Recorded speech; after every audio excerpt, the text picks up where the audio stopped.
మాఘపురాణం 18వ అధ్యాయం.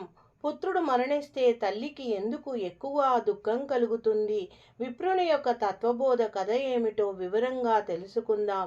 మాఘపురాణ శ్రవణం మహాపాప వినాశం అని పురాణాలు చెప్తున్నాయి.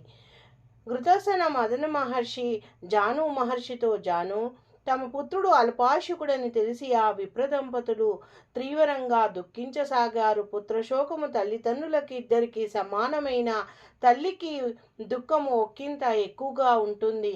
అందుకే ఆ విప్రుడు తన దుఃఖాన్ని దిగమింగి తన భార్యకు తత్వబోధ ఈ విధంగా చేయసాగాడు.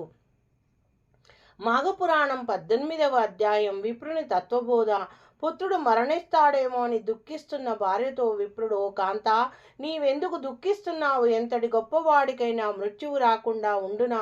ఈ సృష్టిలో పుట్టిన ప్రతి జీవి గిట్టక మానదు. అశాశ్వతమైన ఈ శరీరం నిజమని భ్రాంతి చెందుతున్నావు. ఏదో ఒక రోజు నీవు కూడా మరణిస్తావు. పుట్టడం, చావడం, మళ్ళీ పుట్టడం అనేవి కాలానుక్రమంగా చక్రంగా జరుగుతూనే ఉంటాయి. దీనిని ఎవ్వరూ ఆపలేరు.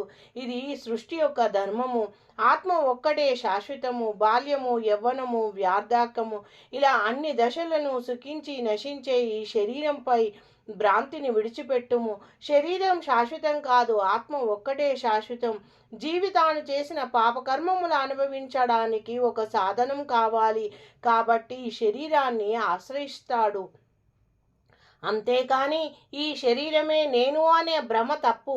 ఇలాంటి జన్మలు ఎన్నో ఎత్తాల్సి ఉంటుంది. నీ కుమారునికి 12 ఏళ్ళు మాత్రమే ఆయువు ఉందని దుఃఖిస్తున్నావు. అతడు గత జన్మంలో ఎవరో నీకు తెలియదు. మరణించాక ఏమవుతాడో నీకు తెలియదు. ఆత్మజ్ఞానం వృద్ధి చేసుకో. కేవలం సుఖదుఖాలు అనుభవించడానికి మాత్రమే ఉపయోగపడే ఈ దేహంపై భ్రాంతిని వదులుకో. జనన మరణ కాలచక్ర భ్రమణము. పండితులు సంసారం నిత్యం కాదని గ్రహించి వివాహం చేసుకుని ఉండరు. వైరాగ్యంతో సన్యసిస్తారు. గృహస్థ విధులు పూర్తి చేసి సంతాన ప్రాప్తిని పొంది చివరకు సన్యాసము స్వీకరిస్తారు. ఇదంతా పెద్ద మాయ. ఈ జనన మరణ చక్రం నుంచి ఎవ్వరూ తప్పించుకోలేరు. ఈ చక్ర భ్రమణం నుంచి బయటపడి శాశ్వత సత్యమైన పరమాత్మను కనుగొనడం పైన మనసును కేంద్రీకరించుకో. నీ యొక్క దుఃఖాన్ని అదుపు చేసుకో. వ్యామోహాన్ని వీడు అంటూ జ్ఞానబోధని చేశాడు.